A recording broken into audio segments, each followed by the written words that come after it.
Jack Nicholson, playing the crazed caretaker in The Shining, makes me reach for a blanket.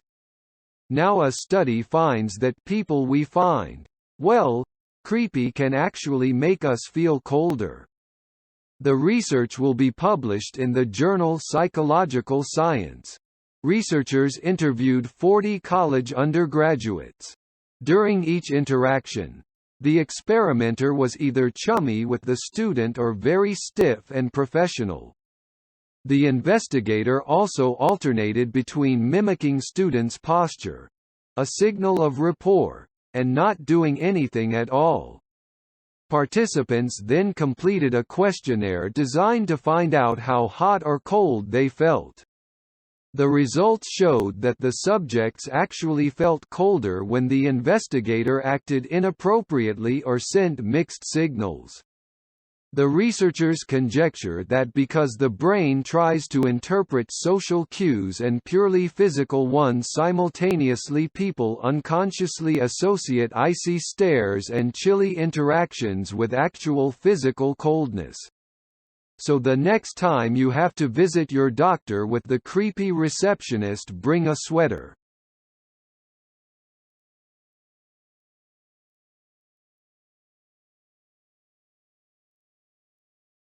A new process for 3D printing things could pave the way for lighter, faster aircraft that potentially fly further on the same amount of fuel. Today's aeroplanes are held together with thousands of metal rivets and fasteners. That's because the lightweight but strong aluminum alloys used for their frames are considered unweldable. Try to weld them and you get a phenomenon called hot cracking, in which the finished alloy weakens and fractures as it cools. This and other adverse welding effects also stand in the way of 3D printing high-strength aluminum alloy parts. When researchers have tried, the resulting laser-fused mass flakes away at the welding area like a stale biscuit.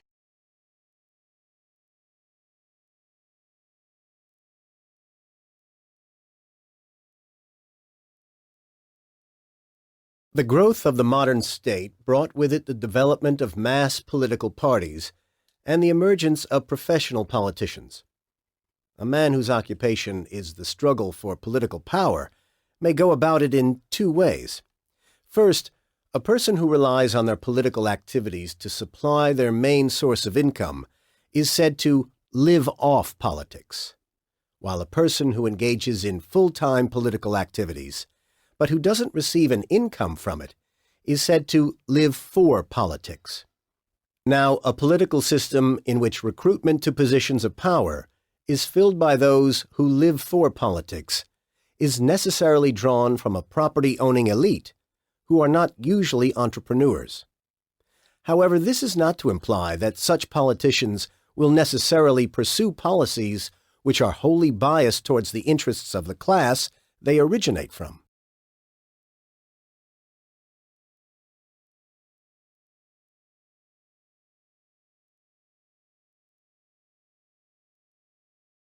The effect of the first difference is, on the one hand, to refine and enlarge the public views by passing them through the medium of a chosen body of citizens, whose wisdom may be discern the true interests of their country, and whose patriotism and love of justice will be least likely to sacrifice it to temporary or partial considerations. Under such a regulation, it may well happen that the public voice pronounced by the representatives of the people will be more consonant to the public good than if pronounced by the people themselves, convened for the purpose.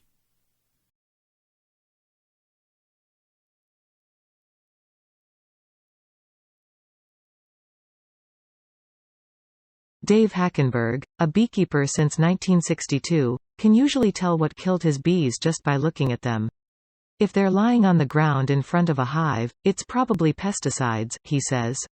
If the bees are deformed and wingless, it's probably vampire mites. But last fall, Hackenberg saw something he had never seen before.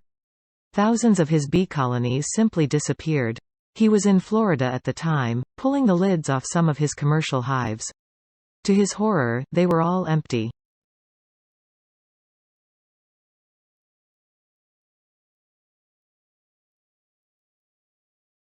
Millions of roses get handed out on Valentine's Day.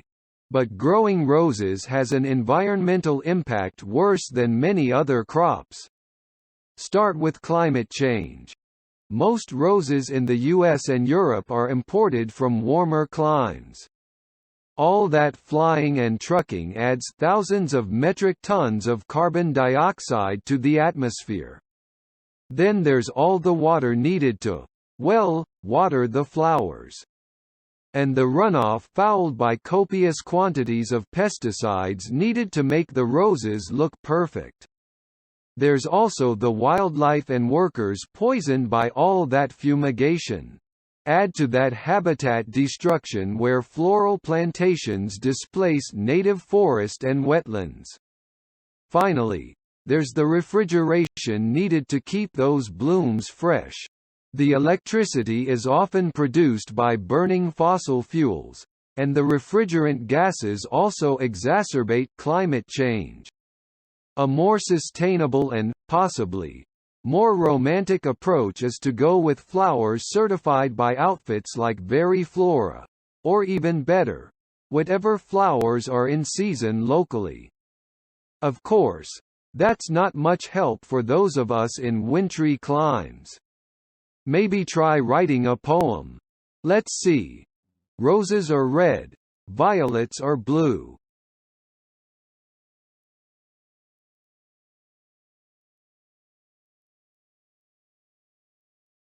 For a long time now, it's been a widely accepted and rarely questioned belief that a strong corporate culture goes hand in hand with success. However, a recent study has cast some doubt on this principle. After all, the authors of the report argue for culture. A company's build-up may be strong, but wrong. There is little point in every employee marching to the same tune if they are all marching in the wrong direction.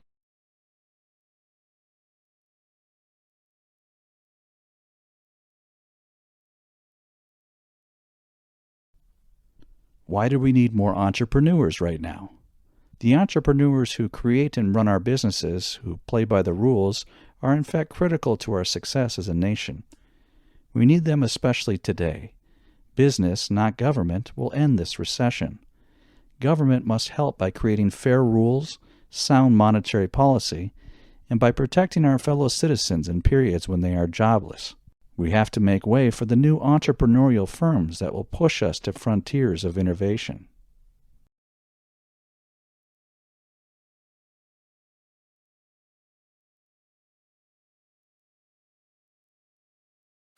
An economist sees the world basically through a typical microeconomic toolkit. That involves things like thinking at the margin, rationality, opportunity cost, trade-offs. Economists, like any other discipline or dogma, has its own jargon and its own rules and its own way of seeing the world. But basically economics, or economists in general, tend to apply microeconomic concepts like that to explain the way humans behave and to make predictions about the future.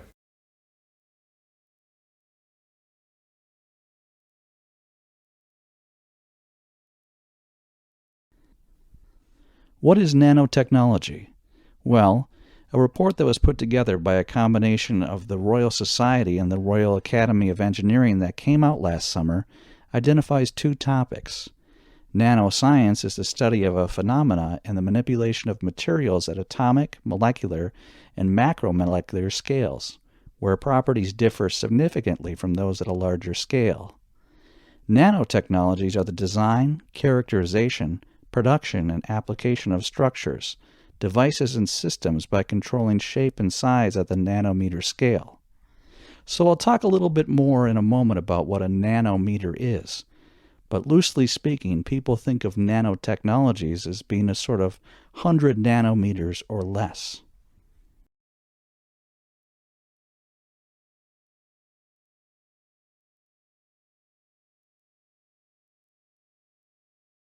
Financial markets swung wildly yesterday in frenzied trading market by further selling of equities and fears about an unraveling of the global carry trade. At the same time, trading in the European credit markets in London was exceptionally heavy for a third consecutive day. London trading was marked by particularly wild swings in the prices of credit derivatives, used to insure investors against corporate defaults.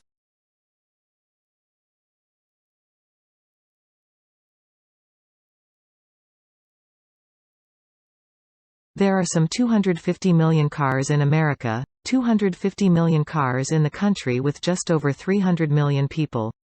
And most of those vehicles, of course, are gas-powered. This poses a huge challenge given the limited supplies of oil and the growing urgency of the global warming crisis. But there is good news, according to our guests today. And that is we have the know-how and the technology to build sleek, fast automobiles that don't use gasoline.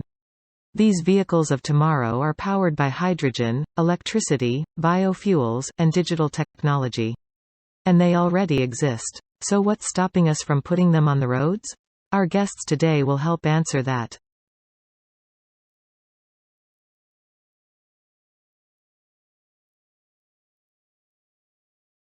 One day the banana is perfect. Bright yellow, firm, flavorful. But even within that same day brown spots appear on your perfectly ripe banana, its flesh turns mushy, and it's destined for the compost or at best, banana bread. But scientists are developing a way to extend the life of ripe bananas. It's a spray-on coating made from chitosan, a substance found in crab and shrimp shells. The new gel can be sprayed on bananas to slow the ripening process by up to 12 days. Like other fruits, bananas remain alive after being picked and it actually continues to respire. This means that they take in oxygen and release carbon dioxide. The more the banana breathes, the faster it ripens and then rots. Bananas ripen more quickly than most fruit because they don't naturally slow the respiration after being picked. In fact, it speeds up, causing bananas to become mushy. Chitosan not only kills the bacteria on banana's skin that then leads to rot, it also significantly slows down the respiration in the first place. So bananas won't drive you bananas.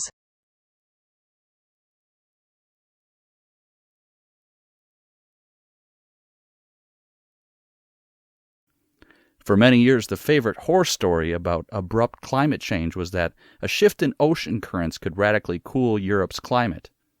These currents, called the overturning circulation, bring warm water and warm temperatures north from the equator to Europe. Susan Luzier, an oceanographer at Duke University, says scientists have long worried that this ocean circulation could be disrupted.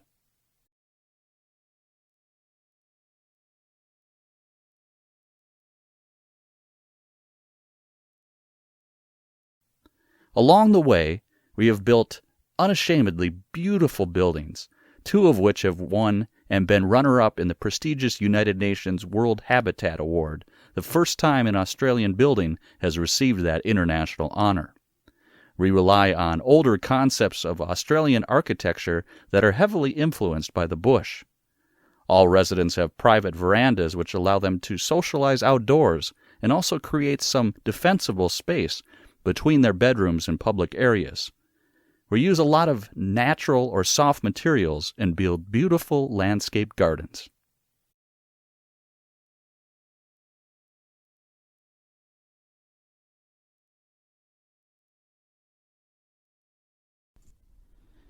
In animals, a movement is coordinated by a cluster of neurons in the spinal cord called the central contract pattern generator, or CPG. This produces signals that drive muscles to contract rhythmically in a way that produces running or walking, depending on the pattern of pulse. A simple signal from the brain instructs the CPG to switch between modes such as going from a standstill to walking.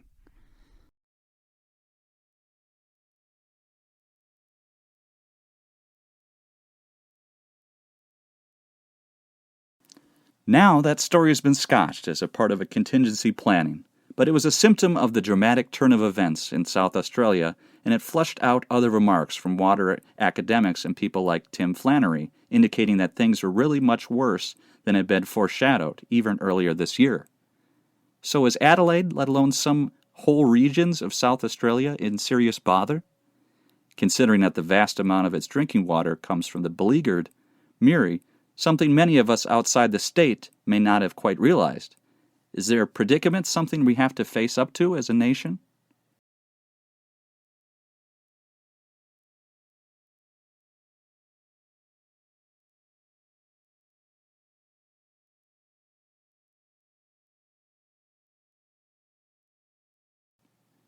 Those of you who've never heard of the term Neo-Latin may be forgiven for thinking it's a new South American dance craze.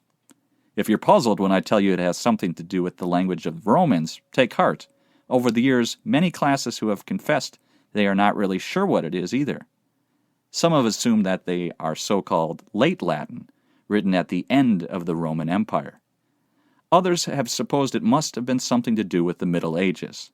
Or perhaps it's that Pseudo-Latin, which my 5- and 7-year-old boys seem to have gleaned from the Harry Potter books, useful for spells and curses that they zip one another with makeshift paper ash ones. No, in fact, Neo-Latin is more or less the same as the Latin that was written in the ancient world, Classic Latin. So what's so new about it?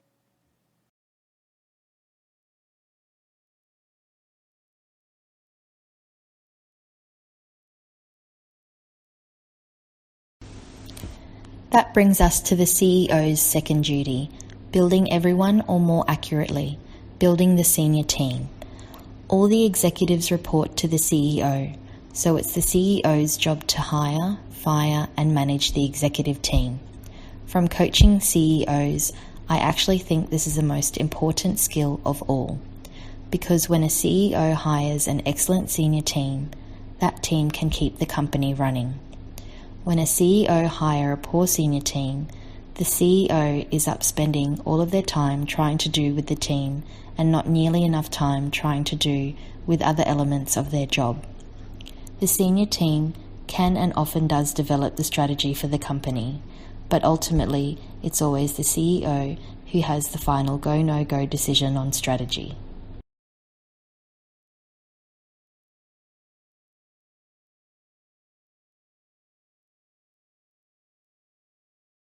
A majority of U.S. high school students say they get bored in class every day, and more than 1 out of 5 has considered dropping out, according to a survey released on Wednesday. The survey of 81,000 students in 26 states found 2/3 of high school students complain of boredom, usually because the subject matter was irrelevant or their teachers didn't seem to care about them.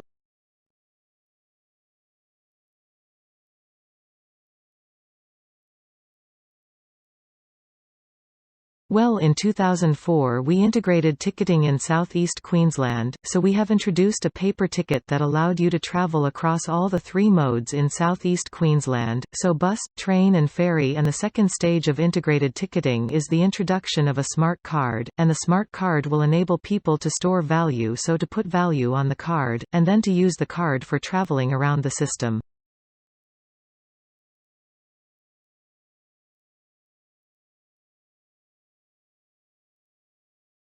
For the first time, Japanese researchers have conducted a real-life experiment that shows how some traffic jams appear for no apparent reason. They placed the 22 vehicles on a single track, and asked the drivers to cruise around at a constant speed of 30 km an hour. At first, traffic moves smoothly, but soon, the distance between cars started to vary and vehicles clumped together at one point on the track, but the jam spread backward around the track, like a shockwave at a rate of about 20 km an hour. Real-life jams move backward at about the same speed.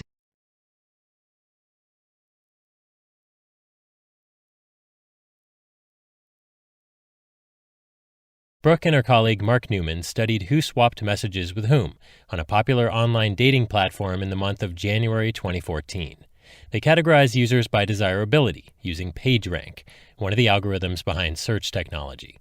Essentially, if you receive a dozen messages from desirable users, you must be more desirable than someone who receives the same number of messages from average users.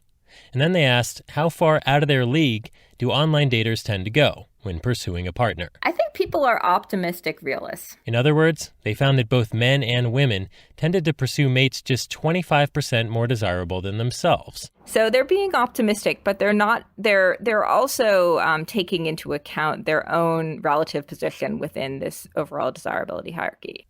And the study did have a few more lessons for people on the market. I think one of the take-home messages from the study is women could probably afford to be more aspirational in their mate pursuit.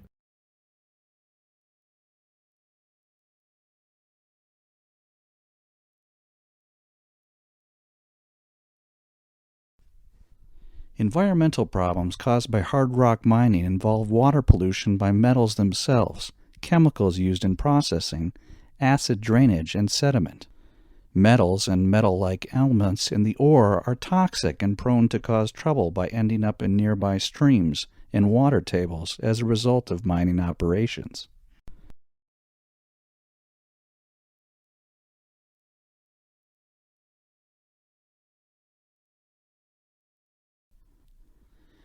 Higher interest rates have knocked investors' confidence in putting their money into property, evidence suggests. The insurance company Standard Life says that the rate rises since last summer have led more people to question the wisdom of property investment.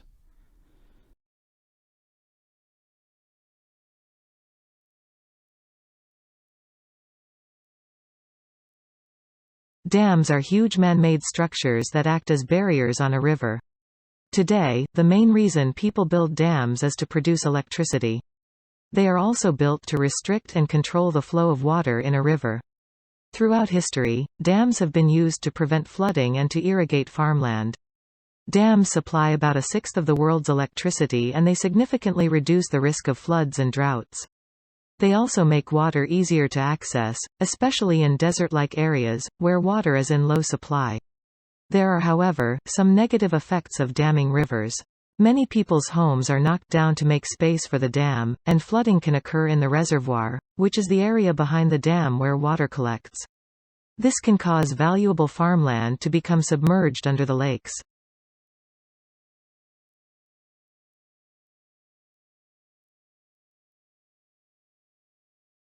Well, I'm absolutely delighted first of all to have been appointed to this professorship. The role is going to be about public engagement in science. It is about marketing science accessible to as wide an audience as possible. It's about making it easier for our academics here at the University of Birmingham to talk about their research to the general public, and it's not just about a one-way flow of information, it very much is about dialogue.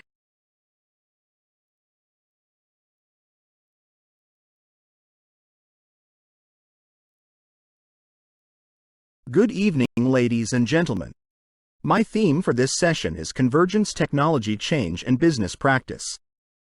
This is somewhat dear to my heart, in that I have spent much of the last 15 years involved in various aspects of technology and their impact on business, across a broad spectrum, from applications of signal processing in manufacture right through to the use of utilization data and diary applications, to improve the time utilization of the sales force.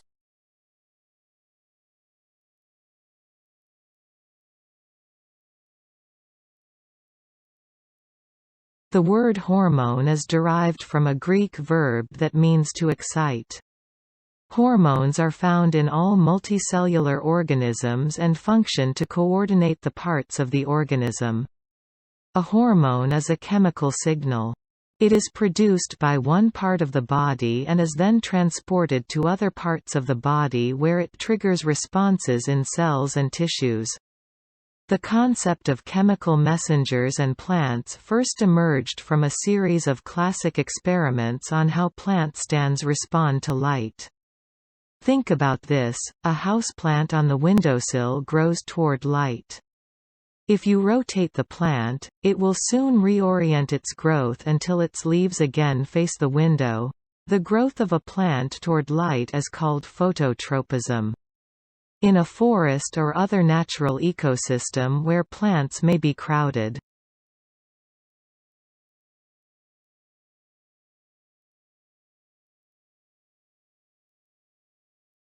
A lot of people just don't feel quite human without that morning cup of coffee.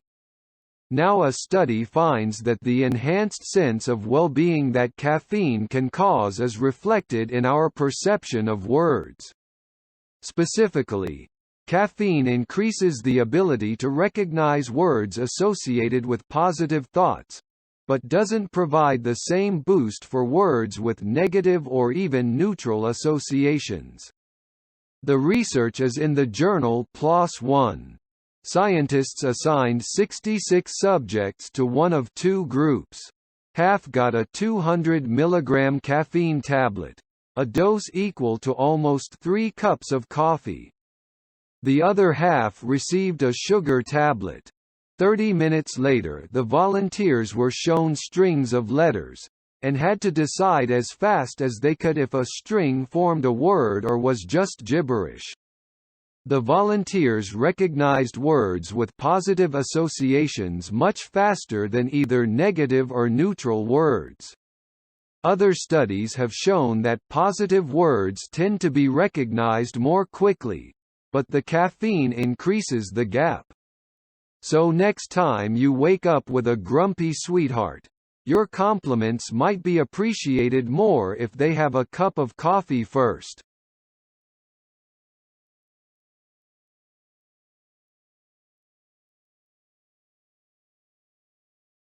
This year marks the 400th anniversary of the first permanent English settlement in America. A group of Englishmen, including John Smith, who later was befriended by Pocahontas, built a fort at Jamestown, Virginia in 1607, 13 years before the Pilgrims crossed the Atlantic on the Mayflower. And for the past 14 years, Bill Kelso has been working to uncover the secrets of Jamestown.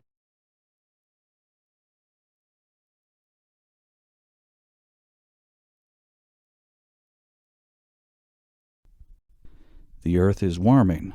Almost all the Arctic summer ice may have melted by the end of the century, claims the Intergovernmental Panel on Climate Change, the IPCC.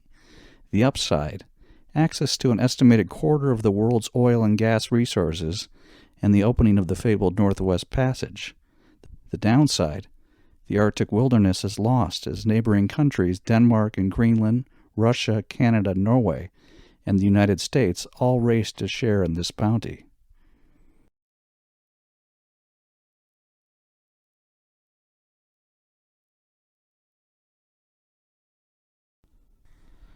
These two paintings, both called sunflowers, are generally accepted as the finest of several depictions of the thick-stemmed, nodding blooms that Van Gogh made in 1888 and 1889 during his time in Arles. The first is now in the collection of the National Gallery in London, and the second is in the Van Gogh Museum in Amsterdam. Van Gogh referred to this work as a repetition of the London painting. But art historians and curators have long been curious to know how different this repetition is from the first. Should it be considered a copy, an independent artwork, or something in between? An extensive research project conducted over the past 3 years by conservation experts at both the National Gallery and the Van Gogh Museum has concluded that this second painting was not intended as an exact copy of the original, said Ella Hendricks, a professor of conservation and restoration at the University of Amsterdam, who was the lead researcher on the project.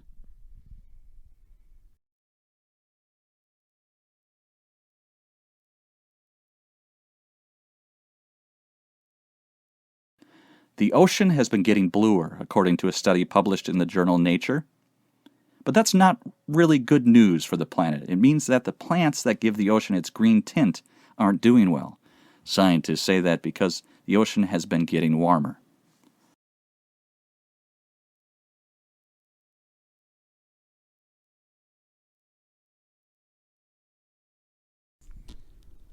Lawrence Stephen Lowry, RBS, RA, was an English artist. Many of his drawings and paintings depict Pendlebury, Lancashire, where he lived and worked for more than 40 years, and also Salford and its surrounding areas.